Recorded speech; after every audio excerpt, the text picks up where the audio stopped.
সবচেয়ে কঠিন দিন কিয়ামতের দিন।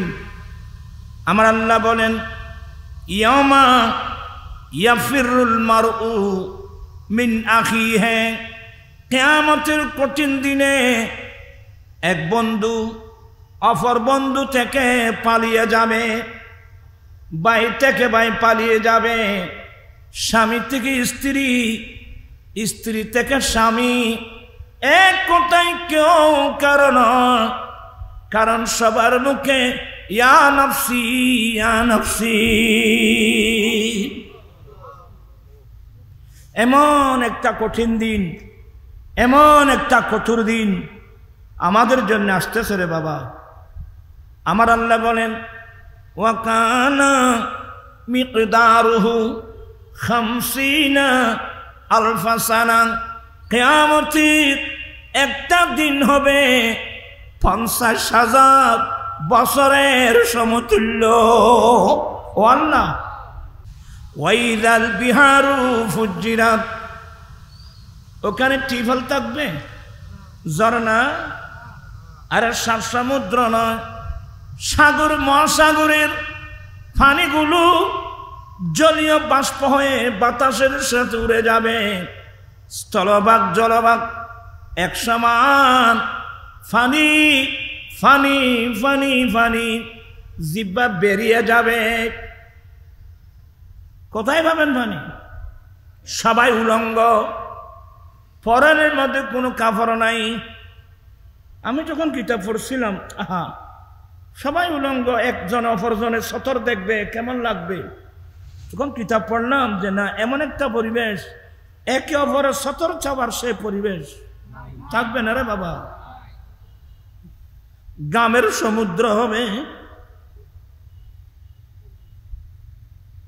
হায় হায় হায় হায়, এমন একটা কঠোর দিন, এমন একটা কঠিন দিন, কিয়ামতের ময়দান সবার জন্য আসতেছে। আশ্রয় কোথায় নেবেন? আল্লামা শরফুদ্দীন বুসিরি রাহমাতুল্লাহ আলাইহি কসুদায়ে বোরদার মধ্যে, শরফুদ্দীন বুসিরির নাম শুনছেন? আল্লামা শরফুদ্দীন বুসিরি রাহমাতুল্লাহ আলাইহি অনেক বড় একজন আশিকে রাসূল, প্যারালাইসিস হয়ে গেছে, অর্ধাঙ্গ রোগ হয়ে গেছে। তো সবসময় আল্লাহর কাছে কান্নাকাটি করবেন, আল্লাহ এই প্যারালাইসিস অর্ধাঙ্গ রোগটা কোন শত্রুকেও দিও না। আমিন। এমন মানুষ তো বাহাদুরি করে, হাত পা দৌড়াদৌড়ি করে। আচ্ছা 2 মিনিট লাগবে না, আল্লাহ যদি আপনার হাত পা বশ করে দেয়, তারপর তোমার বাহাদুরি কোথায়? কোথায় তোমার বাহাদুরি? ভাবিয়া করিও কাজ, করিয়া ভাবিয়েন না। এই জন্য জমিনের মধ্যে যারা আল্লাহর বান্দা, এরা কিভাবে চলবে? ওয়াইবাদুর রহমানিল্লাযীনা ইয়ামশুনা আলাল আরদি হাওনা, আল্লাহ নিজে বর্ণনা দিয়েছেন, যারা রহমানের বান্দা এরা জমিনের উপর চলে অত্যন্ত নম্রতম্র হয়ে, অত্যন্ত নম্রভাবে। সে কদম দিতে ভয় করবে, এই জমিন আমার বিরুদ্ধে কোনো মামলা করবে কিনা। এগুলো যাদের অন্তরে আল্লাহর ভয় আছে তাদের জন্য। আমার জীবন মরণ সাজাব মাদানী রঙে, আমার জীবন মরণ সাজাব মাদানী রঙে। শরফুদ্দীন বুসিরি রাহমাতুল্লাহ আলাইহি প্যারালাইসিস হয়েছিল, তো উনি অনেক চিকিৎসা করেছেন। আমাদের দেশে অনেক আছে না, এই চিকিৎসার কোনো ওষুধ আছে? আমার ভাইয়েরা সবসময় আল্লাহর কাছে হাত নাড়বেন না।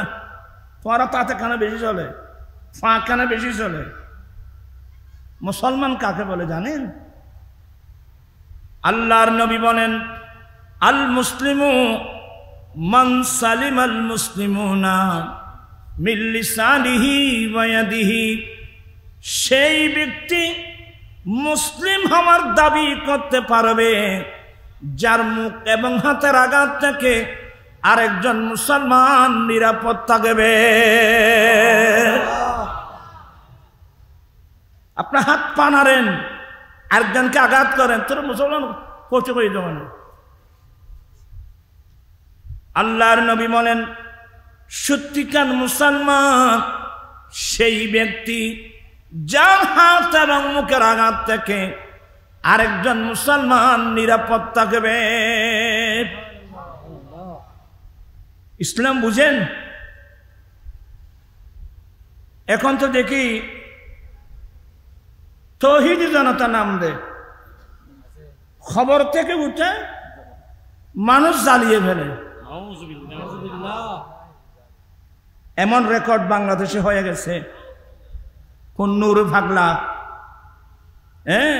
সে আমি নামও কোনোদিন শুনিনি, সে নাকি মারা গিয়েছে। মারা যাওয়ার পরে 15 দিন পরে কবর থেকে উঠাই প্রথমে লাঠি দিয়ে তাকে মারল। আচ্ছা, মৃত মানুষকে মারা যায় আছে? ইসলাম বলে আমাদের হানিফি মাযহাবের সিস্টেম, একজন মানুষ মারা গিয়েছে, একটা ওই কাঁঠাল গাছের পাতা নিয়ে বা আমর কাঁঠাল নিয়ে মানুষ আস্তে আস্তে নাড়ে যাতে এই শরীরের মধ্যে কোনো মশামাছি না বসে। এখানে দিন ধর্ম কিচ্ছু নেই।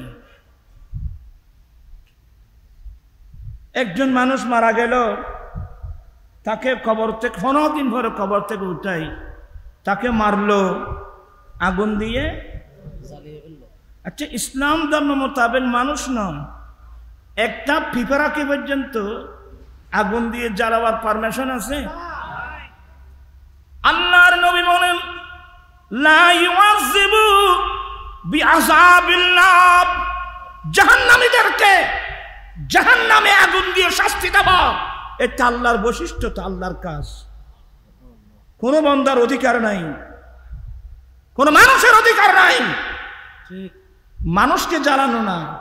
হাত্তান নামলা, গর্ত করে ওখানে মাটির নিচে কি দিও।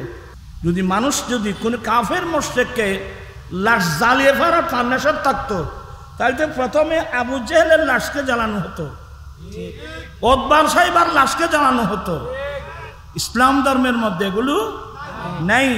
হাত্তান নামলা, এমনকি একটা পিঁপড়া পর্যন্ত আপনি আগুনে ফেলে জ্বালিয়ে শাস্তি দিতে পারবেন না। আমি ভাইদের কাছে অনুরোধ জানাবো, ইসলামের নাম যেখানে সেখানে ব্যবহার করবেন না। এই কাজ যারা করছেন, আপনারা তো ইসলামের অবমাননা করলেন, মুসলমানের অবমাননা করলেন, ইসলামের অবমাননা করলেন। আগে ভালো করে ভালো ওস্তাদের কাছে লেখাপড়া করতে হবে। সে যত বড় কাফের হোক, কোন কাফের লাশ পোড়ানোর পারমিশন আমার রাসূল দিয়েছেন? এত বছর এসে তোমাদেরকে এগুলো কে শিক্ষা দিল? খবর থেকে উঠায় মানুষ মারা। আল্লাহর নবী বলেন উযকুরু মুহাসিনা মাউতাকুম, উম্মত তোমরা তোমাদের যারা মইয়ত, সে যেই কেউ হোক, এই মইয়তের জীবনে যেগুলো ভালো কাজ করেছে তোমরা এগুলো পরস্পর আলোচনা করো। তাদের খারাপ সাইডগুলো নিয়ে তোমরা পরস্পর আলোচনা করো না। এই হিসাব তোমার কাছে না, এই বিচার তো আল্লাহর কুদরতের হাতে। এর জন্য আমাদের আহলে সুন্নাত ওয়াল জামাতের একটা দর্শন হলো, যখন জানাজা পড়া হয়, ওয়াই মানুষের জ্ঞান আসিল। এই আহলে সুন্নাত ওয়াল জামাতের দর্শন এগুলো বুঝতে হবে। ওই মানুষের জ্ঞান আসিল, এটা নিয়েও অনেক কথাবার্তা। এটা নাকি মিথ্যা সাক্ষী। কোরআন হাদিস বুঝা তো সহজ না। এই মানুষটা কেমন ছিল বলো? যদি যদি খারাপ থাকে, মিথ্যা সাক্ষী নইলে আমরা সত্য মিথ্যা আমরা বুঝি তো। যারা জান্নাতি মানুষ এরা মানুষের ভালো কাজ দেখবে কয়টা? এই মানুষই না বেনামাতিদের না বড় দুঃখ তো না আছে দিয়ে। আচ্ছা আমি একটা লম্বা হাদিস বলি, এবার বুঝেন কিনা জানি না। মুসলিম শরীফের হাদিস, কিতাবুত তাওবার হাদিস, অনেক লম্বা। আমার দয়াল নবী একদিন সাহাবায়ে কেরামদেরকে নিয়ে বনি ইসরাইলের একজন অপরাধী মানুষের ঘটনা বর্ণনা করলেন। ও আমার সাহাবায়ে কেরাম, বনি ইসরাইলের মধ্যে একজন লোক ছিল, কাতালা 99 নাফসা, সেই 99 মানুষের হত্যাকারী। সাহাবায়ে কেরাম তো আশ্চর্য হয়ে গেলেন, হ্যাঁ 99 মানুষের হত্যাকারী। আরব দেশত এরশাদ শিখদের আজিলজি ইতো হতো এদুন না মারে ওই জন্য মাতুনি। আমরা পত্রিকা দেখলাম 40 জন 41 জন, সে বড় ফাঁসান্ড ছিল।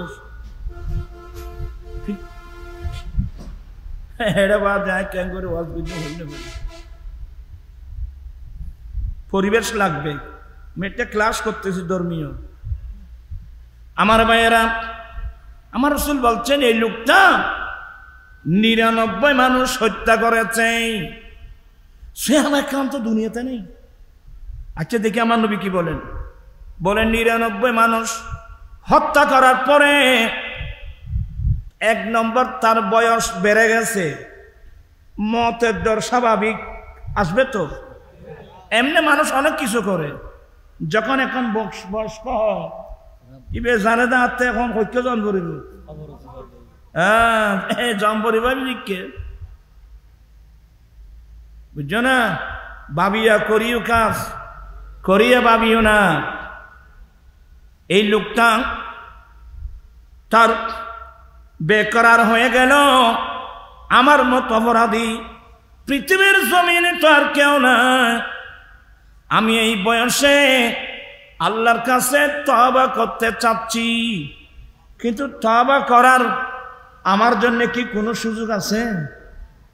সে মনে মনে বলছে রে, আমি যে এত বড় অপরাধী, আমি যে আল্লাহর কাছে তওবা করব, বা আমার মতো অপরাধীর তওবা কবুল হবে বা করার সুযোগ আছে, তার দেমাগে গুলো আসতেছে না। আহা, আমার জন্য আমি তওবা করতে চাচ্ছি। ঘরবাড়ি ফেলে সে বের হয়ে গেছে, যাকে যেখানে ভাই সুম্মা সালা আন আলামিল আরদ। ভাইয়া, এই জমিনের মধ্যে বড় আলেম কে আছে? আমাকে একটু বড় আলেমের সন্ধান দাও না। আমি যে সমস্যার সম্মুখীন হয়েছি এর সমাধান বড় আলেম ছাড়া কেউ দিতে পারবে না। আর কে আলেম চিনে না ভাই? ভাই আমাকে একটা আলেম দেখাই দেন না, বড় আলেম। তো পাবলিকে কি বড় আলেম চিনিব না? ওই যুগে ঈসা ইসলামের উম্মতের একজন ফাদিরি, আরবিতে বলে রাহেব। তোমারা আরো তুলে নেব, আরো ইনফালাবি বাদে আমি মেজাজি মিথ্যে মানুষ, আমি তোমার ভান্না পারে দেখি বালা করি বলি বালা লাগবে। কষ্ট করে আসছেন, কাজে লাগান। বসাটাও যদি আমরা শুদ্ধ করতে না পারি, আমরা ইসলাম কি পালন করবো আমাকে বলেন তো? কষ্ট করে আসছেন, এটা কাজে লাগান। বলতে চাচ্ছিলাম, একজন রাহেব, রাহেব মানে একজন ফাদরি, সে কিন্তু আলেম না, এনে রাত্র দিন ইবাদত করে। এই ধরনের আমাদের মধ্যে পাবলিকের মধ্যে অনেক আছে না, কিন্তু আলেম না। রাত্র দিন 5 ওয়াক্ত নামাজ তো আছে, মাগরিবের পরে সালাতুল আওয়াবিন, তারপর গভীর রাত সালাতুল তাহাজ্জুদ নামাজ, সূর্য ওঠার পরে কিছুটার পরে নামাজ, সালাতুল দোহা, সালাতুল অনেক নামাজ, সে সব সময় ইবাদতের মধ্যে লিপ্ত। একজন রাহেব, তো একজন বলছে ও এখানে একজন লোক আছে এত রাত্র দিন আল্লাহর ইবাদত করে, ওনার কাছে যাও। ইবে কিন্তু কিনো আরা তো আলম নচিনি, আরা আলম চিনি নে ওইটা রাহেব রাত্র দিন আল্লাহর ইবাদত করে, বলে ওনার কাছে যান। বড় আশা নিয়ে ওনার কাছে গেলেন। হুজুর তো গায়েবের সিগা ব্যবহার করছে, ইন্নাহু কাতালা তিসআতা ওয়া তিসঈনা নাফসা ফাহাল লাহু মিন তাওবা। একজন মানুষ 99 মানুষ হত্যাকারী, এ তওবা করতে চাচ্ছে, তওবার সুযোগ আছে? তুমি তো রাহেব, 99 মানুষ এটা কত জানো, এটা কত বড় অপরাধী, কি করে দি তুই? বলে 99 মানুষের হত্যাকারী, সে এখন তওবা করতে চাচ্ছে, ফাহাল লাহু মিন তাওবা, তার তওবার কোন সুযোগ আছে? এটা করে কি করে দি তুই? 99 মানুষের হত্যাকারী, তোর আবার কিসের তওবা? উবের ব্রেনই তো খাসনগরের তৈরি। হুজুর আল্লাহ তওবার দরজা নাই জেরি কথা আজও মাথা অর্ধ নেই দিন, যখন এইভাবে মাথা তো খাসনগর ই বেকার তো তওবার দরজা খোলা নাই, পরাব দিকে বন্ধ থাকতে গেলে এক হবে ফেলে দিন। ফাকাতালাহু ফাকাম্মালা বিহি মিয়াতা নাফসিন। আগর কোন মসজিদে কইলে ভাবতা না ইবে গো অলি মারবি নি দিয়া। এখন এ সহ কয়জন হলো? 100 জন। শরীরের রুম খারাপ হয়ে যাচ্ছে বাবা। এটা মারার পর হারে আল্লাহ আমার জায়গা কোথায় রাখছে? এই ব্রেন কাজ করতেছে না তো, আল্লাহর ভয়, খবরের ভয়। ভাইয়া আমাকে দয়া করে সুম্মা সালা আন আলামিল আরদে, এরপরে যে যাকে পাই ভাইয়া জমিনের মধ্যে আমাকে একজন বড় আলেমের সন্ধান দেন। খাবার কখন খেয়েছে, কোথায় তার বাড়ি, কোথায় তার গ্রাম, আল্লাহর ডর যখন এসে গেছে, হট বিল্ডিং খড়দাবি তোর বিল্ডিং, মতের ভয় আসলে ভাবিয়া করিও কাজ করিয়া ভাবিয়ে না। যাকে যেখানে পায় জড়াই ধরে ধরে কানছে, ভাইয়া আমাকে একজন বড় আলেমের সন্ধান দেন না। এক পর্যায়ে ফাদাল্লু ইলা রাজুলিন আলেমিন, শেষ পর্যন্ত একজন বড় আলেমের সন্ধান দেওয়া হলো। তাকে দেখার মতো চেহারা নাই, কোথায় কখন খানা খেয়েছে ভাবতা নাই, মতের ভয়। ওখানে গেলেন, সালাম দিলেন, তুমি হুজুর একজন মানুষ 100 মানুষের হত্যাকারী, তো ফাহাল লাহু মিন তাওবা, সে এখন আল্লাহর কাছে তওবা করতে চাচ্ছে, তওবার কোনো সুযোগ? এটা বড় আলেম, সেই বলছে তুমি 100 মানুষের হত্যাকারী, তুমি বড় অপরাধী, তুমি বড় দোষী। তুমি যদি আল্লাহর কাছে তওবা করতে চাও, তোমার তওবা আল্লাহর কাছে যেতে দেবে না, সে আবার কে? তুমি আল্লাহর কাছে তওবা করবা, তোমার তওবা আল্লাহর কাছে যেতে দেবে না, সে আবার। হুজুর তাহলে আমি এত বড় অপরাধী হওয়ার পরেও এখনো তওবার সুযোগ আছে? বলে হ্যাঁ অবশ্যই আছে। আল্লাহর নাম গফুর, আল্লাহর নাম গফফার। মওকুফে জুলমহি পর করম কা ज़हूर ता, मौकूफ़ जुल्म ही पर कर्म का ज़ुहूर था बंदा अगर कसूर न करते कसूर था। चिৎকার দিয়ে বলুন না সুবহানাল্লাহ। হুজুর আমাকে একটু বলেন না, আমি তওবা করতে চাচ্ছি। এটা মুসলিম শরীফের হাদিস। আমার নবী বলেন, ওই আলেম তাকে নির্দেশ দিলেন, তুমি ইনতালিক ইলা আরদিন কাজা ওয়া কাজা, একটু মনোযোগ, তুমি অমুক অমুক জায়গায় চলে যাও, তুমি অমুক অমুক জায়গায় যাও। কেন? ফাইন্না বিহা উনাসাই ইয়াবুদুনাল্লাহ ফাবুদিল্লাহ মাআহুম।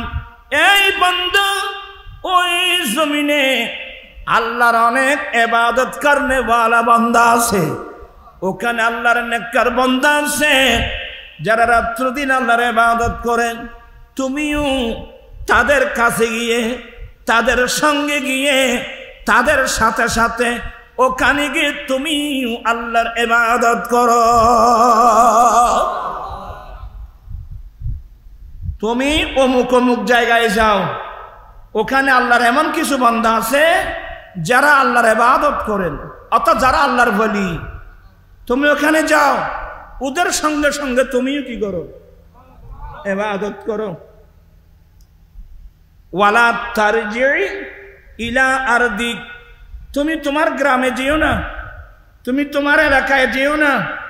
যে এলাকায়, যে গ্রামে, যেখানে দাঁড়িয়ে দাঁড়িয়ে এতগুলো মানুষের, নিরীহ মানুষের হত্যা করেছ, রক্ত ঝরিয়েছ, তুমি তো অন্যায় করেছ, এতগুলো মানুষের রক্ত ঝরিয়েছ, তোমার এই অন্যায়ের বিরুদ্ধে প্রতিবাদ করানোওয়ালা কেউ ছিল না, সেই জমিনে যেও না। ফাইন্নাহা আরদু সুইন, এটা অত্যন্ত নিকৃষ্ট জমিন। যেই জমিনে আল্লাহর নাফরমানি হয় এবং সে আল্লাহর নাফরমানির বিরুদ্ধে প্রতিবাদ করা না হয়, তাহলে ওই জমিনটা কি হয়ে যায়? নিকৃষ্ট হয়ে যায়, অভিশপ্ত হয়ে যায়, অভিশপ্ত হয়ে যায়। তুমি ওখানে যেও না। তাহলে হাদিস দ্বারা জমিন দুই প্রকার, নিয়ামত প্রাপ্ত আর অভিশপ্ত। আল্লাহর নেককার বান্দাদের ইবাদতের কারণে জমিনটা উৎকৃষ্ট হয়, নাফরমানদের কারণে জমিনটা নিকৃষ্ট হয়। এই কথাগুলো ভালো করে বুঝবেন। এ বলছি আমার বাড়িতে আর আমি যাব না, রওনা হয়ে গেল, অমুক অমুক জায়গায় যাও। সে রওনা হয়ে গেল, উদ্দেশ্য কি? উদ্দেশ্য হলো একটি মাত্র, একটু ভালো করে ওয়াজগুলো বুঝবেন। উদ্দেশ্য হলো আমি আল্লাহর কাছে তওবা করব, ওই নেককার বান্দাদের কাছে গিয়ে তাদের সঙ্গে সঙ্গে ইবাদত করব, তওবা করব। এই নিয়তে বের হলো। যেতে যেতে হাত্তা নাসাফাত তরিকা, অর্ধেক পথ যখন অতিক্রম করলো, ফাজাহুল মউত, তার কাছে মালিকুল মউত এসে গেল। এখনো ওই নেককার বান্দাদের পাশে যেতে পারে নাই রে বাবা, মাঝখানে কি এসে গেল?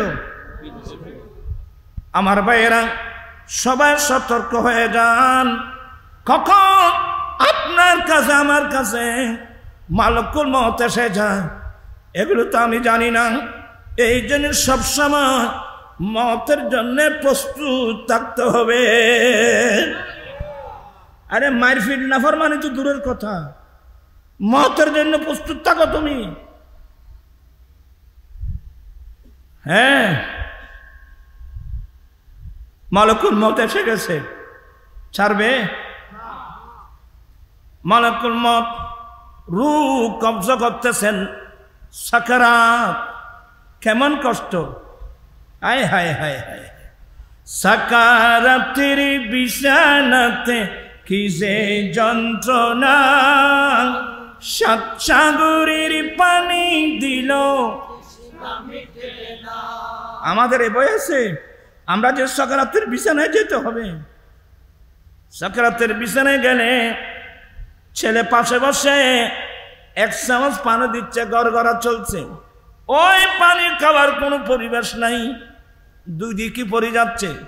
7 সমুদ্র 13 নদীর পানি এনে দিলেও পিপাসা বাড়তেই থাকবে। হ্যাঁ, তবে আমাদের একটা বড় আশা, আমরা আমাদেরকে এমন নবীর উম্মত বানিয়েছেন, আল্লাহ দয়া করে যে নবীর কাছে আল্লাহ হৌজ কৌসরের পানি দান করেছেন। আমরা খুশি না বেজার? 2 হাত উঠায় বলতে খুশি না বেজার? আল্লাহু আকবার।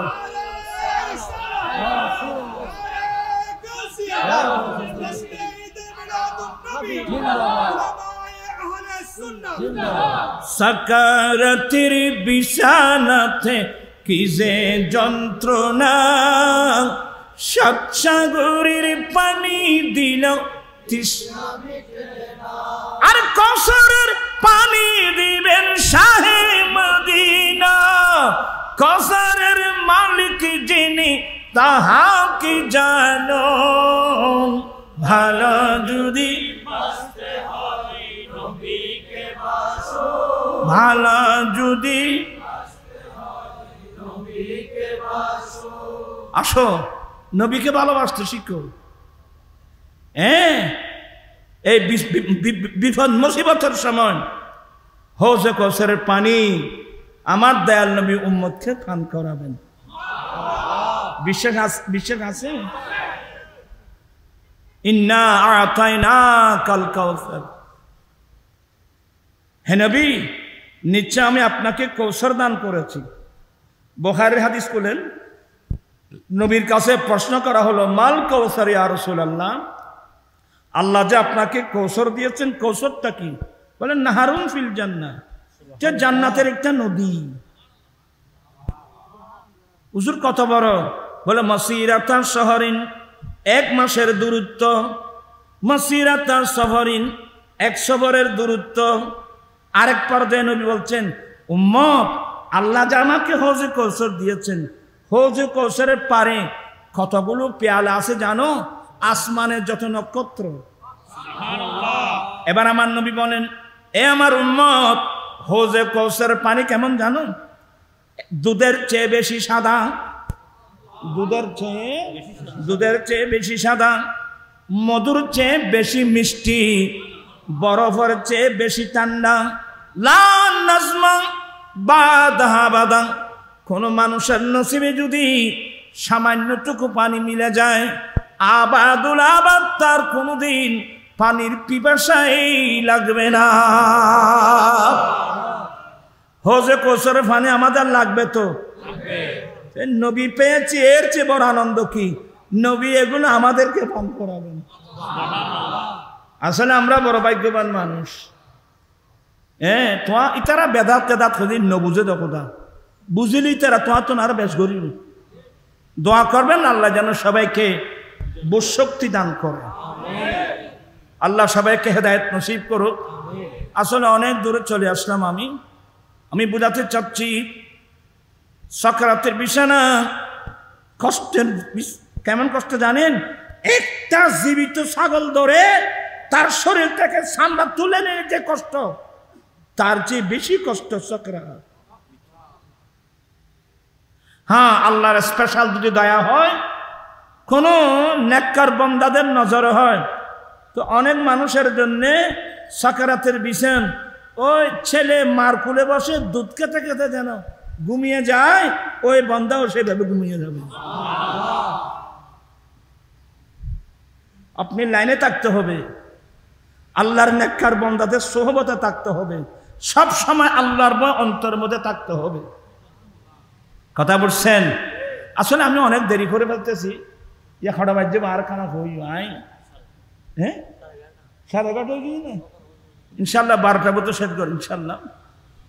তা আমি যে জিনিসটা বোঝাতে চাচ্ছি, মালাকুল মউত এসে গেছে। মালাকুল মউত আসলে ছাড়বে। সে যত বড় মন্ত্রী হোক, যত বড় মিনিস্টার হোক, যত বড় পয়সাওয়ালা হোক, মালিকুল মউত আসলে ছাড়বে? আমার ভাইয়েরা, মালিকুল মউত রূহ কবজ করতেছিল।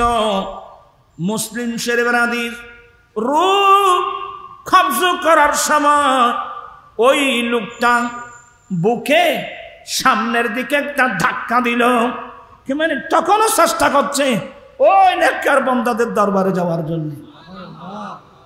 এই বুকে যে ধাক্কা দিয়েছিল, সেই ধাক্কার মধ্যে 1 বিঘত জায়গা গিয়েছিল।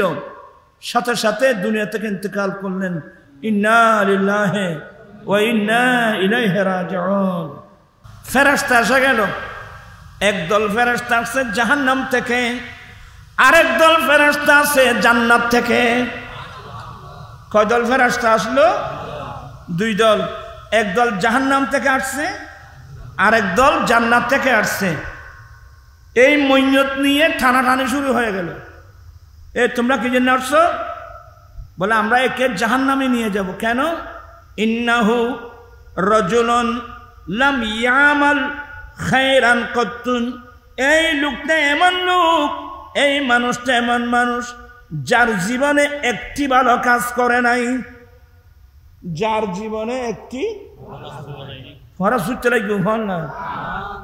যার জীবনে ইন্নাহু রাজুলুন লাম ইয়ামাল খায়রান কত্তুন, তার জীবনে একটি ভালো কাজ করে নাই, ওতে আমরা তাকে জাহান্নামে নিয়ে যাব। এটা হলো জাহান্নামের ফেরেশতাদের দৃষ্টিভঙ্গি। আচ্ছা, ব্যস্ত তুনাচিদি তারা কি হয়েছে? আপনারা কোত্থেকে আসছেন? বলে জান্নাত থেকে। তো কেন আপনি জান্নাত থেকে?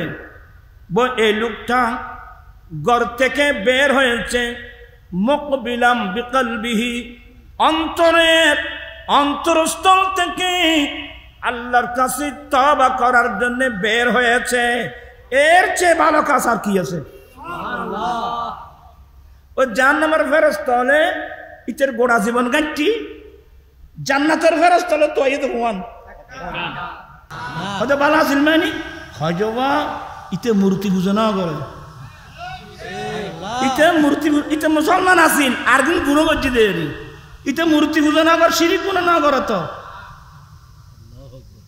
ভালো আছিল। ওয়ালা আব্দুম মুমিন খায়রুম মিন মুশরিক।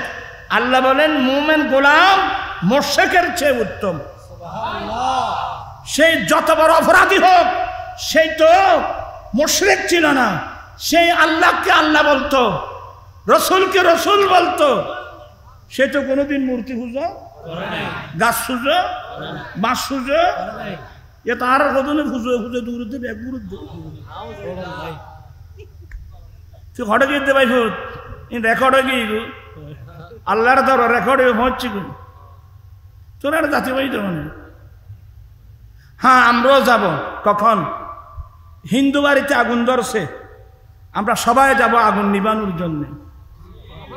এই নদী বাঁধতে বাঁধতে ঘর ভেঙে ফেলছে, সবাই গিয়ে হিন্দু ঘরের বাড়িঘর সব বেঁধে দেবে। মানুষ থেকে চাঁদা করব, এদেরকে বাঁচাতে হবে। এভাবে আমি কখন যাব, এগুলো নিয়ম আছে, সিস্টেম আছে। ইতারা মূর্তি পূজা করার দেয়, তুই মূর্তি পূজা তো শিরিক, তুই কি লেগে ইজ্জান দে গেইও তো ভাই মতো অসুবিধা নেই, গেইও তো রেকর্ডে গিয়ে তো।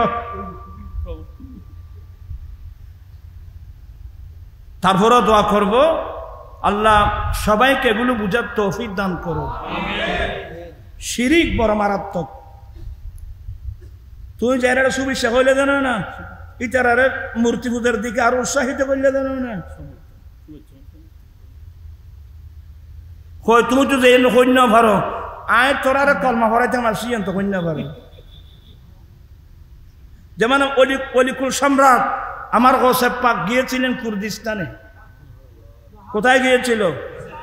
কুর্দিস্তানে। তখন ছিল প্রায় খ্রিস্টান। যখন গৌসে পাক গিয়েছিলেন, ফাদরি সবাই সামনে উপস্থিত। আপনার নাম কি? বলে আমার নাম আব্দুল কাদের। এখানে কি জন্য আসছেন? বলে তোমাদের কাছে আমার নবীর ইসলাম প্রচার করার জন্য আসলাম।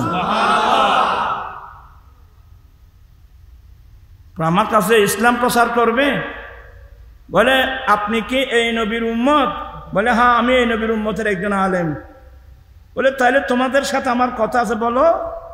বলে আমাদের নবী ঈসা তোমাদের নবীর চেয়ে বড়। ফাদরি বলতেছে তোমাদের নবীর চেয়ে আমাদের নবী কি? কেন? বলে আমাদের নবী দিন মৃত মানুষ জীবিত করে, এটা তো তোমার কোরআন শরীফে আছে। আসলে কথা তো বাস্তব।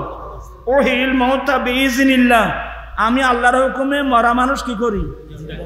কিন্তু আপনাদের নবী যে মৃত মানুষ জীবিত করে, এটা তো আপনাদের কোরআনে নাই।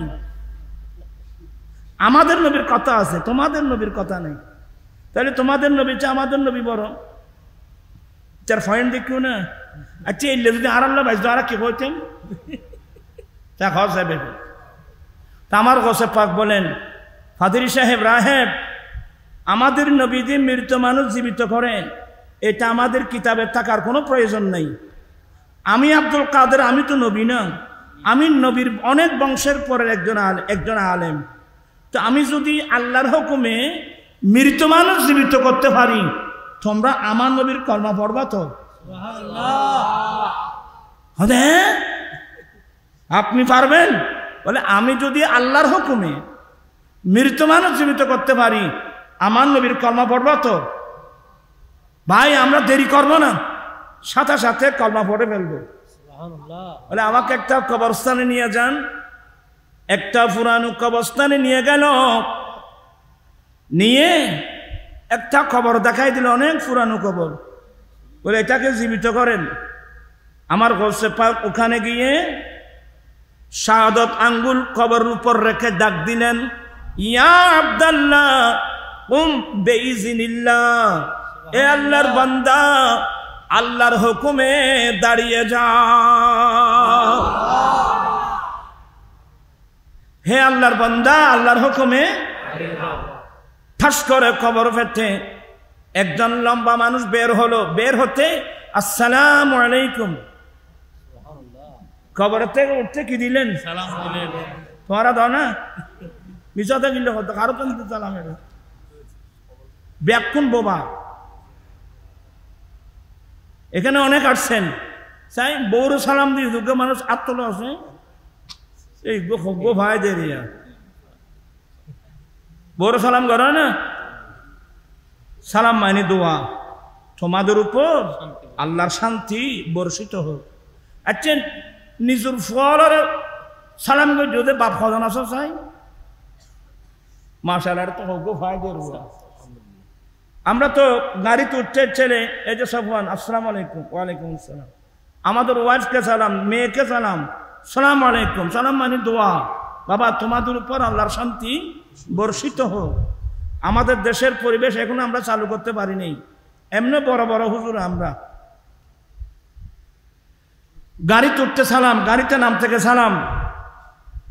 এভাবে একটা কবরের পার্শ্ব দিয়ে যাচ্ছিলেন, কবরস্থানের মুয়্যিদদেরকে সালাম, আসসালামু আলাইকুম ইয়া আহলাল কুবুর মিনাল মুমিনিন ওয়াল মুমিনাত ওয়াল মুসলিমিন ওয়াল মুসলিমাত নাসআলুল্লাহ লানা ওয়া লাকুমুল আফিয়া ওয়া ইন্না ইনশাআল্লাহ বিকুম লালাহিকুন।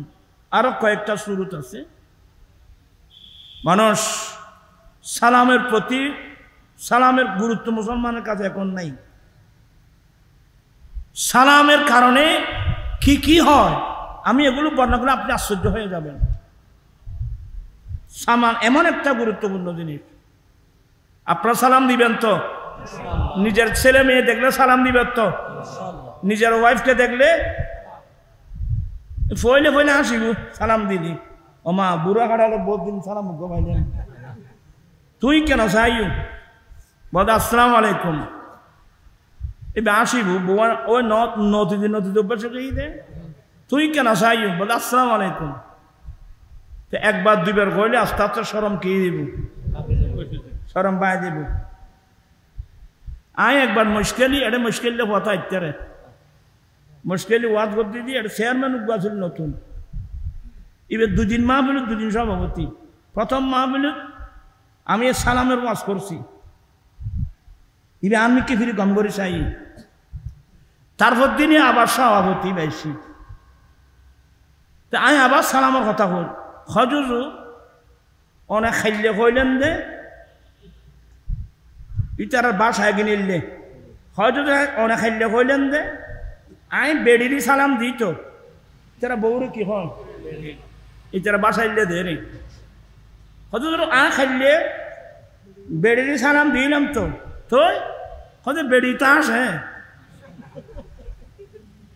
হয়তো আসক না হাসতে হাসতে আরেকদিন কি দিবে সালামের জবাব দিবে ওয়ালাইকুম আসসালাম ওয়া রাহমাতুল্লাহি ওয়া বারাকাতুহু। আপনারা সালাম দিতে ভুল করবেন না।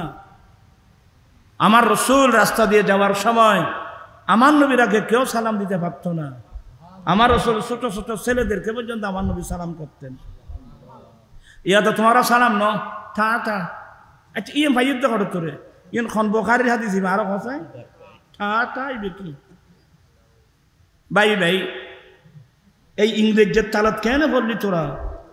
ইমামুল আম্বিয়ার কলমা পড়ি তা তা বাই বে বলি তোর জানলাই নাই ইতালে মেজেন বাড়িতে না কথা নইলে তোর ইনসিকেই দোকানে টা টা বাবা এই লিবিলিসে কেন তোর আরো ভাইল আর আসসালামু আলাইকুম নাই good morning good evening good night in একসময় আসিল সালাম ইন আর অবস্থানত সবাল খায়ের মশাল খায়ের আমার রসুল এগুলো কি করে দিয়েছেন ক্যান্সেল করে একটি সালাম আসসালামু আলাইকুম ওয়া রাহমাতুল্লাহ। আর যদি সামনে বিধর্মী থাকে সালামুন আলা মান ইত্তাবা আল হুদা। ইসলাম কত সুন্দর। মানুষটা বের ঘুরে গিয়েই দেবো এখন মানুষ আইল করতে না আর যাচ্ছেন বলছিলেন টাইম বেশি নই আর এক সানি খাবো না এনে খাচ্ছে দেয় না আজি গরজ যায় এর বউরে সালাম ঘন ঘন দিবি আর থই আই ওয়াদ নারায়ে তাকবীর নারায়ে রিসালাত নারায়ে গাউসিয়া জামাত আহলে সুন্নাত। আচ্ছা সালাম তো রিক্সাওয়ালারা করিবে নি ও বাপরে আই ব্যাগিন চিনি পাইব আর এনাম ফসলার আসিল দি রিক্সাওয়ালার আর সালাম নদী ঠেলা গাড়িওয়ালার বড় নদী কথা না এই বেহানা আর দিব। আমার ভাইজান ভুল বুঝবেন না, যারা সালাম দে এরা লাভবান, যারা সালাম দে এরাই লাভবান। সালাম দেওয়া সুন্নত কিন্তু উত্তর দেওয়া ওয়াজিব। ভুল হবে না তো আল্লাহর রহমতে। তোরা ফল সালাম দিয়ে রে কি হইবে কি হ্যান্ডশেক করিবি না মুসাফা করিবি? হ্যান্ডশেক করলে আসারি মারি গেলে এনে মারত দেখিলে বড় এগুলা খ্রিস্টানদের কালচার, এগুলা মুসলমানের কালচার না। মুসলমানের কালচার হলো মুসাফাহা। মুসাফা এক হাতে না, মুসাফা দুই হাতে। দুই হাতে মুসাফা করে একটা কত সুন্দর ইয়াগফিরুল্লাহু লানা ওয়া লাকুম। আল্লাহ আমাদের গুনাহ মাফ করে দিক, তোমাদের গুনাহ মাফ করে দিক। কি সুন্দর নিয়ম নীতি আমার রাসূল দিয়েছেন। তোরা তো হেন গরদ হ্যাং করে গেলি এনে মারেও জুহুর ধরি ফাইল এনে মারা দি এর অল দে এনে গুতো বে আতর মিদ্দে এর বহুত এর মানে ইবলিসে ভাই দিতে রে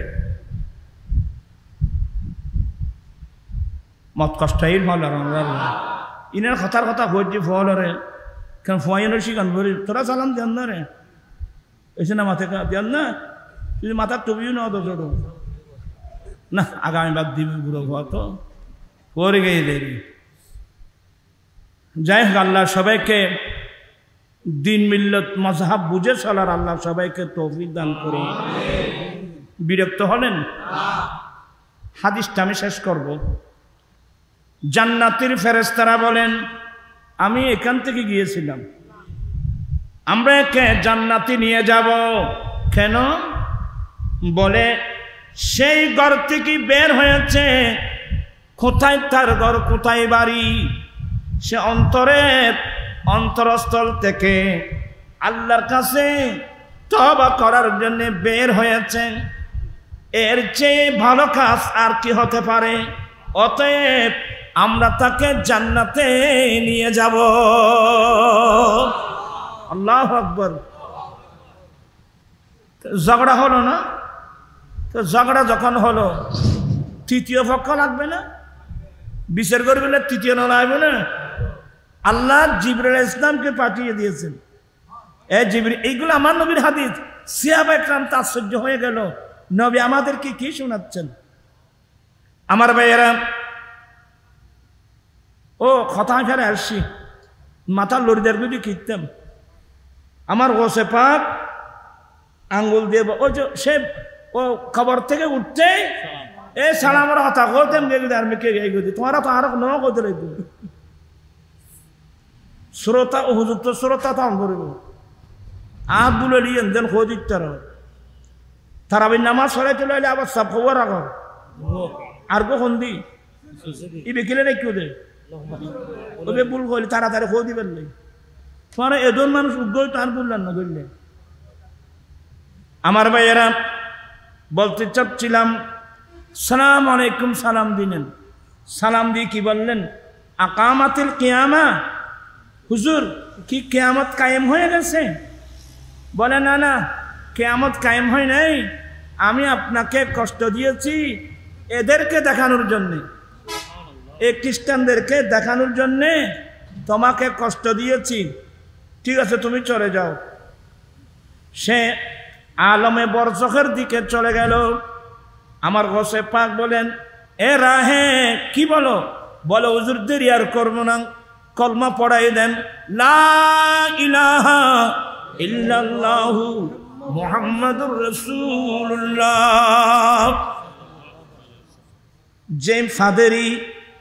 যে ফাদেরি গোসে পাকের হাতে কলমা পড়ে মুসলমান হয়েছিল, তার বংশ দিয়ে এসেছিল সালাউদ্দিন আইয়ুবী। এই ইতিহাস জানেন? আমি বুঝাতে চেয়েছিলাম আমার গোসে পাক ইসলাম ধর্ম প্রচার করার জন্য কোথায় গিয়েছিলেন? কুর্দিস্তানি খ্রিস্টানদের কাছে সুলতানুল হিন্দ খাজা গরিব নওয়াজ ইসলাম প্রচার করার জন্য আসেন হিন্দুস্তানে। কোথায়? এখন কি হিন্দুস্তান আছে? এখন কি হিন্দুস্তান? কেউ যদি ফতোয়া তালাশ করে হিন্দুস্তান যেটা আছে এটা কি দারুল হার্ব না দারুল ইসলাম? আমরা তো ইন্ডিয়া হেঁদু শিক্ষা রাখি। হিন্দুস্তান এটা কি দারুল হার্ব না দারুল ইসলাম? আমার আলা হযরত কিতাব লিখে দিয়েছেন, ইলামুল আলাম বিআন্নাল হিন্দুস্তান দারুল ইসলাম। কত বড় একটা কিতাব লিখে দিলেন। কারণ আলা হযরতের কাছে ফতোয়া তালাশ করছিল 47 সালে স্বাধীনতার যুদ্ধের সময় মানুষ যখন ট্রেনে ভর্তি করে করে পাকিস্তান সবাই পাকিস্তান যাচ্ছিল, তৎকালীন জওহরলাল নেহেরু আবুল কালাম আজাদ সাহেবকে বলছেন, আজাদ সাহেব এইভাবে মুসলমান চলে গেলে হিন্দুস্তান তো খালি হয়ে যাবে, দেখেন। বলে আমি মাগরিবের নামাজ পড়াবো কোথায়? দিল্লি জামে মসজিদে আমি মাগরিবের নামাজ পড়াবো। নামাজ পড়ায় বক্তব্য দিল। এক পর্যায়ে আলা হযরত থেকে ফতোয়া আনছে যে হিন্দুস্তান এটা কি দারুল হার্ব না দারুল ইসলাম? এটা যদি যুদ্ধ ঘোষিত রাষ্ট্র হয় তাহলে মানুষ যেতে পারবে, আর যদি দারুল ইসলাম হয় কি মানে এটা তো দারুল ইসলাম, তোমরা এই দেশ ত্যাগ করে যেও না, এ দেশ থেকে চলে গেলে হিন্দুস্তান তো মুসলমান থেকে খালি হয়ে যাবে। আলা হযরতের ফতোয়া বুঝেন? আজকে কয় কোটি মুসলমান হিন্দুস্তানের মধ্যে? নামাতে মান আগরে ছাড়িয়ে দেয় হিন্দুস্তান। আরব প্রথম সপ্তাহ অ্যাক্সিডেন্ট করছে। আলা হযরত কথা কিতাব লিখে দিয়েছেন, আলামুল আলাম বিআন্নাল হিন্দুস্তান দারুল ইসলাম। হিন্দুস্তান দারুল ইসলাম। এবার আপনি ফতোয়ায়ে হানাফি, শাফি, মালিকি, হাম্বলি মাযহাবের ফিকহের কিতাব খুলেন, দারুল ইসলাম কাকে কাকে বলা হয়? অনেক লম্বা আলোচনা। হিন্দুস্তান এ দারুল ইসলাম যে দারুল হার্ব নেই। তারপর মানুষ রুকে গেল, কেউ পাকিস্তান চলে গেল, বাকিগুলো হিন্দুস্তানে থেকে গেল, যার কারণে আজকে কয় কোটি মুসলমান? আমাদের বাংলাদেশের চেয়ে আরো বেশি না? যাই হোক, এগুলো না, এই হিন্দুস্তান স্বাধীন করছে মুসলমানরা। ব্রিটিশকে তাড়িয়ে হিন্দুস্তানকে স্বাধীন করছে কারা? মুসলমানরা। কারা কারা নেতৃত্ব দিয়েছিল ইতিহাস বের করেন। আপনি ইউটিউবে দেখলে অনেক হিন্দুদের বক্তব্য পাবেন, অনেক নেতার বক্তব্য পাবেন, এরা স্বীকার করতে বাধ্য। যাই হোক, আর আমি ওদিকে যাচ্ছি না। আসলে কথা বলতে গেলে অনেক কথা এসে যায়। আয় কি হইতাম জানেন তো ভরে যাই। ও হিন্দুস্তানে সুলতানুল হিন্দ খাজা গরিব নওয়াজ আসছেন হিন্দুদের কাছে কি প্রচার করার জন্য? ইসলাম প্রচার। আর খাজা গরিব নওয়াজ আসার অনেক আগে হিন্দুস্তানে এসেছিল দাতা গঞ্জবক্স লাহোরি আলী হাজবিরি। আর তো অনেকে মনে করছি খাজা গরিব নওয়াজ আয়ের ইসলাম প্রচার করছি। খাজা গরিব নওয়াজ আসতেই লাহোরের মধ্যে চিল্লা করেছিল দাতা গন্ধবক্স লাহোরের মাজারে। তাহলে স্পষ্ট হয়ে গেল দাতা গন্ধবক্স লাহোরি তো অনেক আগে হিন্দুস্তানের জমিনে আসছে। আমি ভাই ঠিক কথা কিনলে হয় কোনো বলু তোমারও তো মাথি বই রই তো তৃতীয় না লাগবে না, মাফিবেন নাই। ফয়সালা করার জন্য কি লাগবে? জিবরিল ইসলাম আসলেন তো কি বললেন? সবাই শুনুন, মা বাইনাল আরদাইন। জিবরিল বলেন এই লোকটার বাড়ি এক জায়গায়, যাবে আরেক জায়গায়, আমরা দুদিকের জমিন মাপ দেব, দুদিকের জমিন মাপ দেব, যেই দিকে বেশি যাবে ফয়সালা ওই দিকে হবে। যখন মাপ দেওয়া হলো ঠিক মাঝখানে তার মত হয়ে গেল। আজরাইল আলাইহিস সালাম রূহ কবজ করার সময় সে বুক দিয়ে সামনের দিকে যে ধাক্কা দিয়েছিল ওই ধাক্কাতে এক বিঘত জায়গা ওইদিকে বেশি গিয়েছিল। জিবরিল ফয়সালা করে দিলেন, না একে জান্নাতে নিয়ে যাও। বেশ গেই যে হদ্দুর বাইবুত এক বিয়ত এই হাদিস এখন ঠান্ডা মেজাজে চিন্তা করা হবে। ফট করি আরেকটা জিনিস, আমাদের মধ্যে একটা বদ অভ্যাস, আমরা মানুষের দুস্তুরুটি বেশি তালাশ করি। আমলি দোষ, আকীদাগত দোষ থাকলে বলতে হবে, কারণ নিজেও বাঁচতে হবে, অপরকেও কি বাঁচাতে হবে। কিন্তু আমলি যদি দোষ থাকে, আমলি দোষ থাকলে পাবলিসিটি করবেন। আমার নবী বলেন তাখাল্লাকু বিআখলাকিল্লাহ, তোমরা আল্লাহর চরিত্রের চরিত্রবান হও। আল্লাহর চরিত্র কি? আল্লাহর 99টা নাম আছে গুণবাচক। 99 নামের মধ্যে এক নাম হলো সত্তার। কি নাম? সত্তার। সত্তার মানে যিনি বান্দার দুস্তুরুটির কথা গোপন করেন। আমার নবী বলেন উম্মত তোমরা মানুষের দুস্তুরুটি তালাশ করিও না, আল্লাহর চরিত্রে চরিত্রবান হও। কি মানি? আল্লাহ যেভাবে বান্দার দুস্তুরুটিকে গোপন করে। এবার আমার নবী বলেন অনর ফরন না চাই তোরা আবার আরো চলি বছর দেখিলেন আয় আবার ইন ফন্ন ফরে তেমন হইতো না।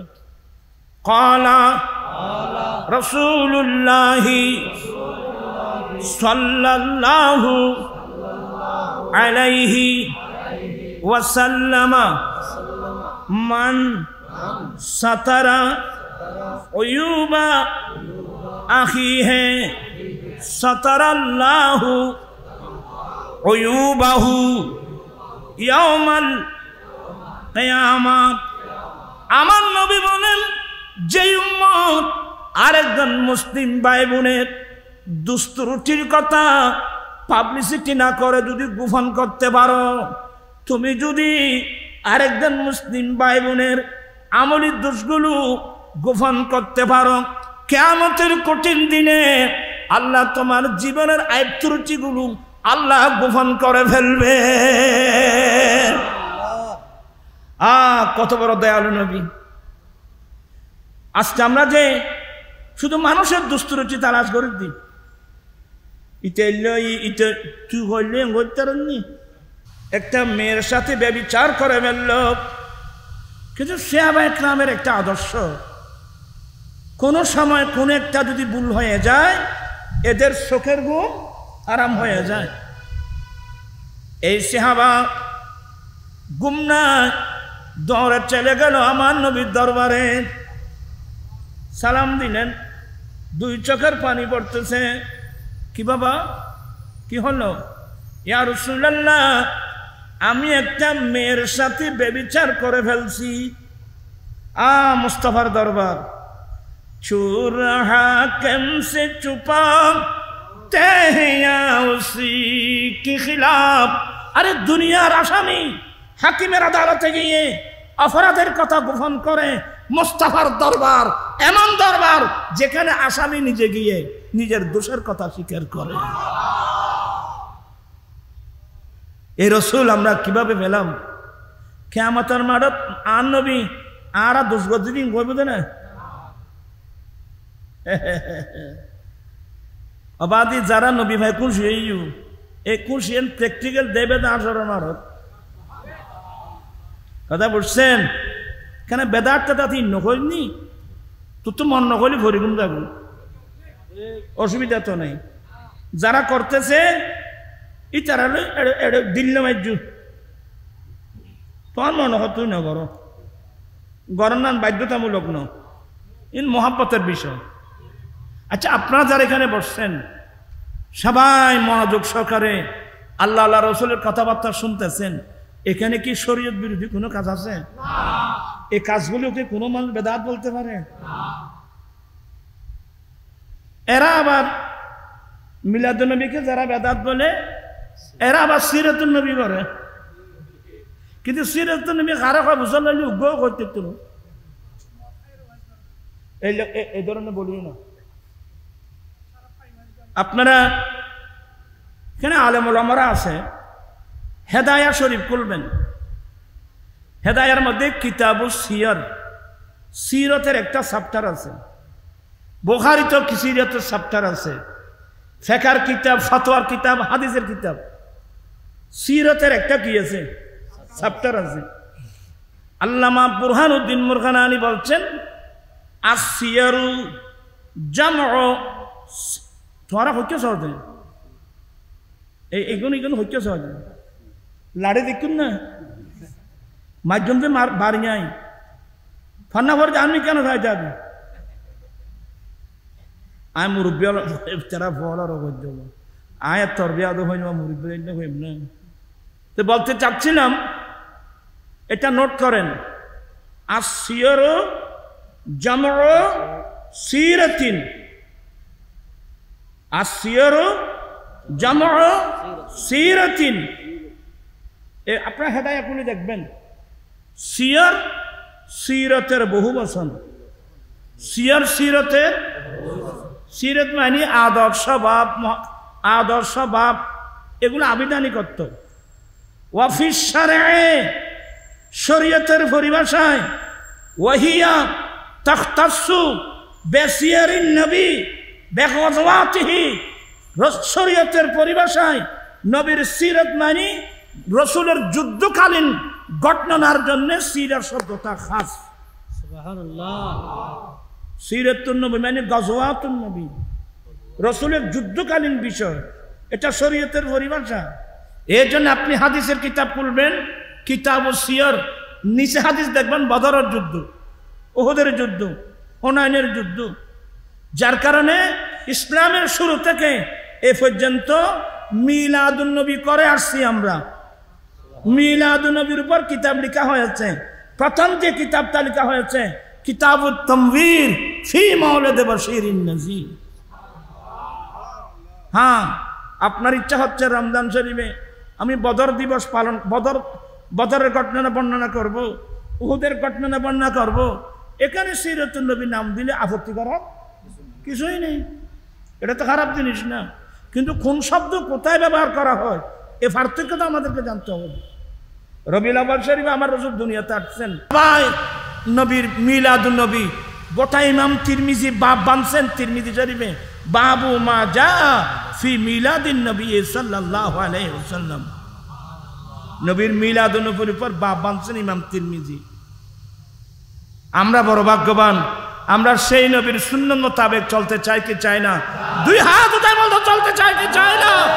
তাকবীর, আল্লাহু আকবার, নারে রিসালাত, ইয়া রাসূলুল্লাহ, নারে গাউসিয়া, আহলে সুন্নাত ওয়াল জামাত জিন্দাবাদ, পবিত্র ঈদ মিলাদুন নবী জিন্দাবাদ। ইয়া নবী সুন্নাত মোতাবেক চলিবে না? যৌতুক ছাড়া বিয়ে হন হন করে তারি বাপতল আয় সাহেব খাওয়া 1 2 3 4 5 ওয়াফাত বহুত উঠতে দেবে। নারায়ে তাকবীর, নারায়ে রিসালাত, নারায়ে গাউসিয়া। আয় আল্লাহ, অনেক ছেলে হাত উঠাই ওয়াদা দিয়েছে ওরা যৌতুক ছাড়া তোমার নবীর সুন্নাত মোতাবেক শাদী করবে। আল্লাহ তুমি তাদের ওয়াদা কবুল করে না। এখনো কষ্ট দিননি হন। যদি যারা ওয়াদা দিয়েছেন, যারা ওয়াদা দেন নাই, সত্যি যৌতুক বাদ দিয়ে নবীর সুন্নাত মোতাবেক বিয়ে করতে পারেন, আপনাদের জন্য বড় পুরস্কার। মান তামাসসাকা বিসুন্নতি ইনদা ফাসাদ উম্মতি ফালাহু আজরুম মিয়াত শাহীদ। ফিতনা ফাসাদের যুগে যেই উম্মত আমি নবীর একটা সুন্নত মজবুত করে ধরবে, আল্লাহ তাকে 100 শহীদের সওয়াব দান করবেন। আপনারা আমার এই আন্দোলনকে সমর্থন করেন। আবার সাইয়ু আবি আই বরিয়াত খদুন ফার্নিচার খবর ই কইবেন না খবরদার নবীর সুন্নাত বিরুদ্ধে কাজ না করি না। আর রাসূল, আমার রাসূল নিজে শাদী করে প্র্যাকটিক্যাল উম্মতদেরকে বিবাহের সিস্টেম শিক্ষা দিয়েছেন। আমি গুনাহগার একজন। আমি একসময় রাগ করে বলছিলাম এই দেশের প্রধানমন্ত্রী মহিলা, বিরোধী দলীয় নেত্রী মহিলা, স্পিকার মহিলা, শিক্ষামন্ত্রী মহিলা, এতগুলো মহিলা মন্ত্রী থাকতে এই দেশের নারী জাতির উপর যৌতুক প্রথা থাকতে পারে কিভাবে? আমি একজন মোল্লা মানুষ, আজকে 16 বছর পেরিয়ে 17 বছরে পড়ছে। এখানে না, শুধু দুবাই, আবুধাবি, মস্কট, কাতার, সৌদিয়া যেখানে গিয়েছি ওখানে ছেলেদেরকে হাত উঠায় ওটা ওয়াদা নিয়েছি। এবং পাশাপাশি সরকারকে দাবি দিয়েছি। আমি আরবস্থান ঘুরে ঘুরে তথ্য নিয়েছি, প্রত্যেক আরব সরকার রাষ্ট্রীয়ভাবে মেরেজ ফান করে রাখছে, যাতে দরিদ্র আরবি ছেলে তার স্ত্রীর মোহরানা নগদ পেমেন্ট করে বিয়ে করতে পারে। এক একজনকে 1 লক্ষ থেকে 2 লক্ষ দিরহাম বা রিয়াল অনুদান দিয়ে থাকে। আমি আমার সরকারকে বলছি, আমাদের দেশেও রাষ্ট্রীয়ভাবে স্থায়ীভাবে মেরেজ ফান্ড গঠন করা হোক। সেই মেরেজ ফান্ড থেকে ওই গরিব ছেলেকে তার বিয়ের পূর্বে 5 বছর মেয়াদের জন্য বিনা সুদে 2 লক্ষ টাকার একটা ঋণ দেওয়ার ব্যবস্থা করা হোক। আজকে হোক, কালকে হোক, একদিন বাংলাদেশের পার্লামেন্টে এই প্রস্তাব পাশ করতে হবে ইনশাআল্লাহ। এটা যদি পাশ হয়, একজন গরিব ছেলে বিয়ের আগে সরকারি মেরেজ ফান্ড থেকে 5 বছর মেয়াদের জন্য সুদ ছাড়া 2 লাখ টাকা ঋণ পায়, সে কি আর যৌতুক নিতে হবে? কথা বলছেন না কেন? আপনারা এই আন্দোলনকে সমর্থন করেন তো? সমর্থন করেন। আগামী জানুয়ারির 10 তারিখ, আগামী জানুয়ারি মাসের 10 তারিখ ঐতিহাসিক চট্টগ্রাম লালদিঘির মাঠে আমার আঞ্জুমানের এসবিআর উদ্যোগে যৌতুক মাদক বিরোধী মহাসমাবেশ। আপনারা যাবেন? মিশা থাকিলে মধ্যে আজকের 16 বছর পর আর নিম্ন ভারে লালদি ভারত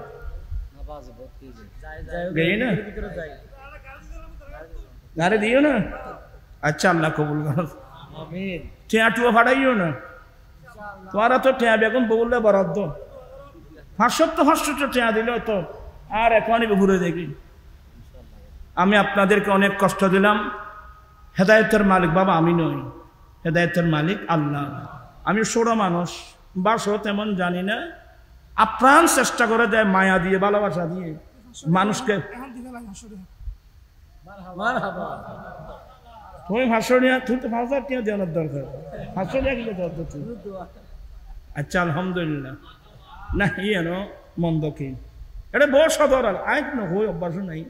আতি কেন মজা করে হয়ে দিয়ে আর মাই বলতো কেন ব্যবহামিককে মাই বল মাই বলে জামাইরে কইলে হাত ব্যাংকে ঘুরে যাচ্ছ ইটার আছে ইটার তলত আলহামদুলিল্লাহ দোয়া করি পাবি যাক আল্লাহ পাকে মাহফিলকে কবুল করো সবাই এসে বসুন এটা কোরআন সুন্নাত মজলিস ভক্তি নিয়ে বসবেন আদব নিয়ে বসবেন আপনি কি জানেন এই মাহফিলে কি কি দোয়া আল্লাহর দরবার কবুল হয় আর এখানে কে কে আছে আপনি জানেন অসংখ্য নূরি জগতের ফেরেশতা আছে এখানে অসংখ্য এমন মুসলিম জিন আছে যে মুসলিম জিনগুলো আমার নবীর পিছনে নামাজ পড়ছে আমার নবীর সাহাবা জিন অসংখ্য জিন এখানে আছে আসলে আর তুই সুগন দেখছো সমস্যা হয়ে যায় আল্লাহ পাক এই মাহফিলকে কবুল করুন আল্লাহুম্মা আমিন আমিন মাওলায়া সাল্লি ওয়া সাল্লিম দায়মান আবাদা আলা হাবিবিকা খায়রুল খালকি কুল্লিহিম আল্লাহ মদুনাঘাট বাজার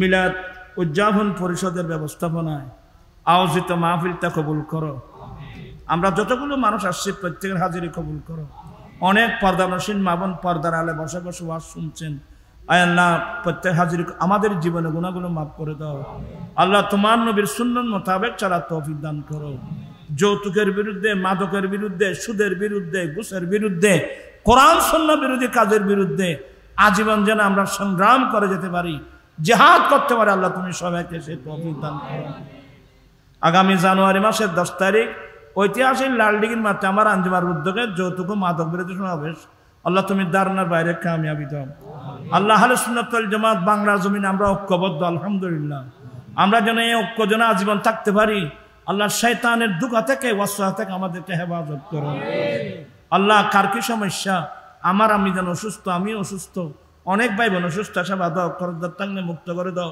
বেকার থাকলে কাজের সন্ধান দাও লাউলাদি থাকলে কাউলা দান করো এই ব্যবসায়ী ভাইরা আল্লাহ তাদের ব্যবসা বাণিজ্যের মধ্যে কোটি কোটি বরকত দান করো আল্লাহ সবাইকে পঞ্জাগানা নামাজি বানিয়ে দাও মা বোনদেরকে পর্দানসীন বানিয়ে দাও জীবন একটি বার হলো আল্লাহ বিশেষ করে ফিলিস্তিনি মুসলমানের আয় আল্লাহ ফিলিস্তিনি মুসলিম ভাই বোনদের কাছে সাহায্য নিয়ে আল্লাহ হাজার হাজার মানুষ যাচ্ছে এই জালেম ইসরাইল আয় আল্লাহ এদের উপর পর্যন্ত আক্রমণ করতেছে এই জালেমদেরকে আল্লাহ তুমি ধ্বংস করে দাও ফিলিস্তিনি মুসলিম ভাই বোনের জান মাল ইজ্জত আবরুকে আল্লাহ তুমি হেফাজত করো বিহাক্কে লা ইলাহা ইল্লাল্লাহ মুহাম্মাদুর রাসূলুল্লাহ